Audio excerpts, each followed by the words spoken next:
Olá, boa noite a todos. Bem-vindos de novo a mais um encontro.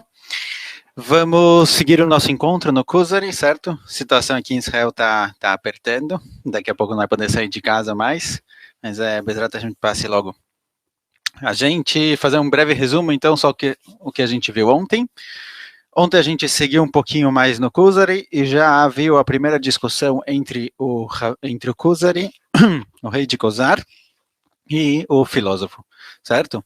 O rei de Kozar perguntou para o filósofo no que ele acredita, quais são as fontes, qual é a ideia dele, e o filósofo começou a explicar para ele sobre a existência de deuses, a gente não entrou muito no assunto, mas ele falou basicamente que, olha, saiba que o mundo sempre existiu, do mesmo jeito que Deus é eterno, assim também o mundo também é eterno. E a gente levantou a pergunta, por que discutiram sobre isso? Certo? Qual a diferença se o mundo é eterno, se o mundo sempre existiu? Por que essa discussão era tão famosa, tão importante antigamente?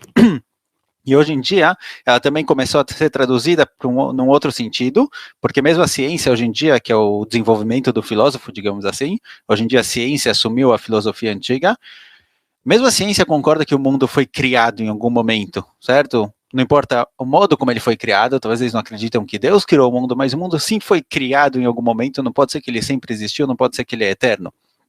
Agora, qual a diferença se realmente Deus criou o mundo ou se o mundo foi criado por si só?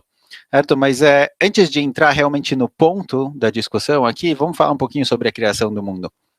Uma das grandes discussões realmente que a gente tem ela no nosso dia a dia, no nosso pensamento, talvez não no dia a dia, mas às vezes conscientemente, às vezes inconscientemente, quando a gente começa a ler a Parashá, a gente começa o Sefer Torah, a ler o Bereshit, a criação do mundo, Deus criando o mundo em 6 dias, tudo isso é muito bonito, muito legal, mas no fim, a ciência para a gente é muito forte, certo? No nosso dia a dia, a gente acredita muito na ciência, a gente segue muito a ciência.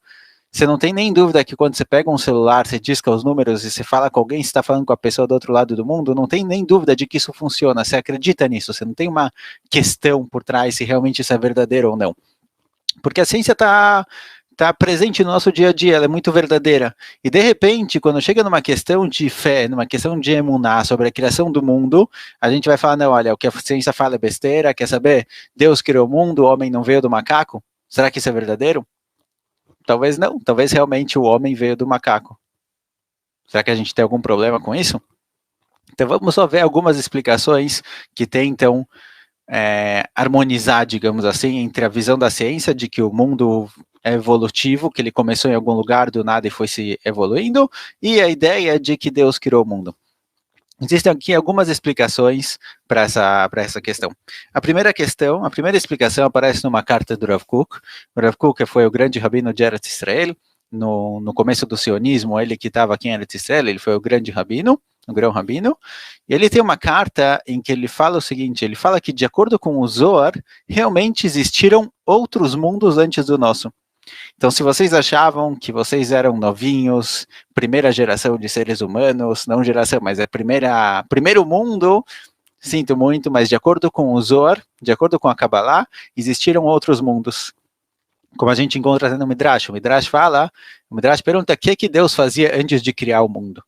Você perguntou, o Midrash quer saber, olha, quando tem o mundo, tá bom, Deus está ocupado cuidando de cada um e um, tem bastante trabalho. Mas antes de criar o mundo, o que existia? Fala o Midrash que antes do mundo ser criado, Deus construía e destruía mundos, construía e destruía.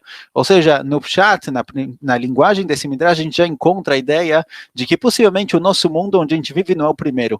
Possivelmente existiram mundos anteriores. Então, se a ciência vem e fala para a gente que o mundo existe há bilhões de anos, é possível, pode ser. Talvez desde Adam Arishon, o nosso Adam Arishon, se passaram 5.780 anos, mas que o mundo existe há muitos e bilhões de anos, é possível. Isso daqui, de acordo com a Kabbalah, assim o Rav Kook escreve, a gente não tem problema nenhum com isso, certo? Pode ser que realmente toda a evolução do homem aconteceu, até que chegou no primeiro Adam, que seria Adam Arishon, a primeira pessoa, o primeiro ser humano realmente que fica de pé, que tem uma cultura, que tem um sentido, que dá um sentido para a vida, pode ser que esse realmente é o primeiro ser humano a ser chamado de Adam. Antes dele, possivelmente, existiram outros seres humanos, mas que não tinham o nosso nível, não tinham o nível de cultura, o nível espiritual de Adam Arishon. Toda essa evolução que existiu até agora, possivelmente ela acaba em Adam Arishon, e ele é chamado de o primeiro homem, mas não porque antes não existiram outras coisas, não existiram outras pessoas, e sim porque tudo que veio antes não deixou nenhuma marca no mundo, não deixou nada na existência. Então, Adam Arishon, ele é chamado de o primeiro ser humano, porque ele é a primeira pessoa que cria alguma coisa no mundo. Ele é a primeira pessoa que dele vão sair futuras gerações. Por isso, até porque muita gente se incomoda quando você fala que não, você acredita que o homem veio do macaco, certo? Muita gente que é religiosa fala o quê? Fala para o pessoal que não acredita na criação do mundo e tal, você acha que o quê? Que o homem evoluiu do macaco?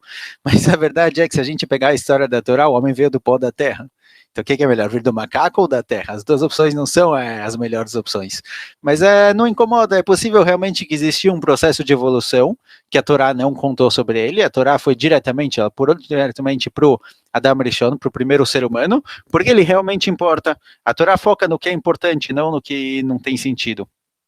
Por exemplo, está escrito em Sefer Melachim que Adam Rishon não, desculpa, que Shlomo Melech construiu o Beit HaMikdash. Agora, será que realmente Shlomo Melech construiu o Beit HaMikdash? Eu imagino que Shlomo Melech, ele foi o grande Menael, o grande administrador, fez tudo acontecer, mas eu não acho que ele reconstruiu na prática, eu não acho que ele pegou as madeiras, as pedras, empurrou, colocou uma em cima da outra. Porque a Torá fala que Shlomo Melech construiu o Beit HaMikdash, realmente ela pulou todo o processo. Shlomo Melech era o responsável por tudo que estava acontecendo. A Torá chamou isso de Shlomo Melech construiu o Beit HaMikdash, assim como também a Torá pode falar que Adam Arishon é o primeiro ser humano, pulando todas as etapas da evolução. É possível, de acordo com o Ramban, a priori realmente o ser humano antes foi criado sem a Neshama, sem a alma, e depois essa alma veio aparecer. Então isso daqui não seria uma sirá, possivelmente o mundo tem bilhões de anos, isso daqui a Torá não tem problema com isso, de acordo com o Rav Kook. Outra explicação também baseada na Kabbalah é do Rav Yosef Elbo. Tem um livro que chama Sefer HaIkarim, em que ele fala quais são os princípios da fé, do judaísmo, e ele fala lá, ele faz uma conta, de acordo com a Kabbalah, que realmente o mundo hoje em dia tem 15 bilhões de anos, de acordo com essa conta. Ele fala que o nosso mundo onde a gente vive, vai durar 7 ciclos de 7.000 anos, 7 ciclos. A gente está no 7º ciclo agora. Adam Arishon, o primeiro ser humano, foi criado no 7º ciclo, quer dizer, antes do nosso ciclo de 7.000 anos, existiram outros 6 ciclos, que juntos dão 42 mil anos, e de acordo com a conta que ele faz lá, esses 42 mil anos não tinham seres humanos, não tinham pessoas. Então esses anos eram mais longos, não eram igual ao ano que a gente vê hoje em dia. Então, de acordo com a conta dele, realmente essa conta ele viveu há 400 anos atrás. De acordo com a conta dele, o mundo tem 15 bilhões de anos, que é mais ou menos o valor que a ciência chega hoje em dia. Então, de acordo com a Kabbalah, a gente não tem problema nenhum com isso. E só mais uma terceira explicação para não deixar no ar. A explicação mais simples de como pode ser, como a gente pode harmonizar entre o que a Torá fala que o mundo tem 5.780 anos e a ciência que fala que o mundo tem bilhões de anos, possivelmente, quando Deus criou o mundo há 5.780 anos atrás, ele criou o mundo já velho. Pode ser que o mundo foi criado já com uma idade avançada. Imaginem que vocês encontrassem agora Adam Arishon no momento em que ele foi criado. 2 minutos depois, Deus criou Adam Arishon, ele está lá de pé, você vai conversar com ele. Quantos anos ele tem? A Gemara fala que ele foi criado já com 20 anos, mais ou menos. Então você vai olhar para ele, você vai falar, ele tem 20 anos. Você vai analisar o corpo dele, a estrutura óssea, tudo isso, vai falar, ele tem 20 anos. Se perguntar para ele há quanto tempo você vive, ele vai falar, 2 minutos. Assim também o mundo. A gente olha o mundo, geologia, todas as questões da distanciamento das estrelas. A gente fala, o mundo tem bilhões de anos. Pode ser que o mundo foi criado já antigo. Foi criado há 5.780 anos, só que já antigo. Bom, isso daqui era só para explicar um pouquinho sobre as diferenças entre a criação do mundo de acordo com a Torá e de acordo com a ciência, mas vamos voltar para o nosso ponto. Qual realmente é a diferença fundamental se o mundo foi criado ou se ele foi criado por Deus ou se ele aconteceu sozinho? A diferença é uma, e essa faz realmente toda a diferença. Se o mundo foi criado por Deus, por Akadosh Baruch Hu, como a gente vê, como a gente acredita na Torá, o mundo tem uma meta. Ele precisa chegar em algum lugar. E para chegar em algum lugar, ele tem um caminho que ele precisa seguir. Existe uma ordem no mundo, o mundo foi criado no ponto A, com um plano de chegar no ponto B, existe uma ordem natural no mundo que tem que chegar até lá. E a Kadosh Baruch Hu ensinou para a gente, através da Torá, através de Abraão, Isaac, Jacob, Moshe Rabbeinu, qual o caminho correto para chegar lá. Existe um caminho para que o mundo possa sair do ponto A e chegar no ponto B, porque o mundo foi criado com uma intenção, com uma meta. Tinha algum lugar onde ele queria chegar. Agora, se o mundo foi criado espontaneamente, do nada, uma explosão gerou o mundo, então o mundo é basicamente uma grande bagunça, que não tem nenhuma ordem, não tem nenhuma meta, não existe nenhuma lei. Os países fazem leis para evitar que as pessoas prejudiquem uma a outra, mas a priori cada um poderia fazer no mundo o que ele quiser, porque o mundo não tem que chegar em lugar nenhum. Ou seja, a grande diferença entre acreditar no que a Torá fala, que o mundo foi criado por Akadosh Baruch Hu, e acreditar no que a ciência diz, que o mundo ele simplesmente foi criado espontaneamente, a diferença é se existe o Mussar, se existe uma ética, se existe um ato correto no mundo. Hoje em dia, no pós-modernismo, é muito fácil, é muito comum falar que cada um faz o que quer, deixa cada um ver sua vida do jeito que ele quer, não tem limites, cada um, o que ele gosta, o que ele sente que é certo, ele tem que fazer. Isso daqui vai completamente contra a nossa emuná, a emuná da Torá, de que não, que existe um mussar, existe uma ética, existe uma verdade criada por Akadosh Baruch Hu para o mundo, que essa ética e essa Torá vai levar o mundo do ponto A para o ponto B. Qualquer outro caminho vai tirar o mundo do caminho. Essa é a diferença essencial. Essa discussão, se o mundo foi criado ou não, mesmo na época antiga, entre os filósofos, ninguém conseguia provar, porque ninguém estava lá. Não existe uma prova lógica de que o mundo foi criado ou não foi criado, o mundo é eterno ou não é eterno, não tinha ninguém lá. Toda a discussão era, na verdade, mais profunda. A discussão exteriormente era essa, criado ou não criado, mas no fundo, a pergunta era, eu faço o que eu quero ou existe um caminho correto que eu devo seguir? O filósofo fala para o Kuzari, olha, quer saber? Não se preocupa, faz o que você quiser. Ele fala mais para frente, assim está escrito no livro, ele fala mais para frente, olha, procura a religião que você quiser, segue seu coração, o seu coração, se ele for puro e ele achar que isso daqui é verdade, que esse é o caminho correto, segue ele, cada um vai chegar na sua conclusão, não tem problema nenhum, todos estão certos, todos estão corretos, desde que você siga seu coração. É isso que fala o filósofo para o Haver. Filósofo grego, certo? A gente está falando de um livro escrito há 900 anos atrás. Hoje em dia, é isso que você ouve na internet, é isso que você ouve das pessoas. Faz o que você quer, segue seu coração, pode falar o que você quiser.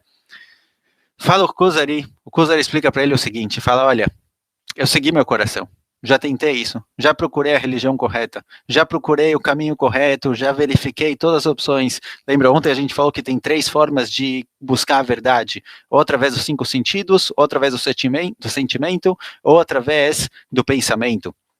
Essas 3 opções, fala o Kuzari, eu tentei as 3, e mesmo assim, aparece para mim um anjo diariamente, me fala o seguinte, Kavanatecha retsuya aval maasecha inam retsuim. A sua kavaná é boa, mas seus atos não são.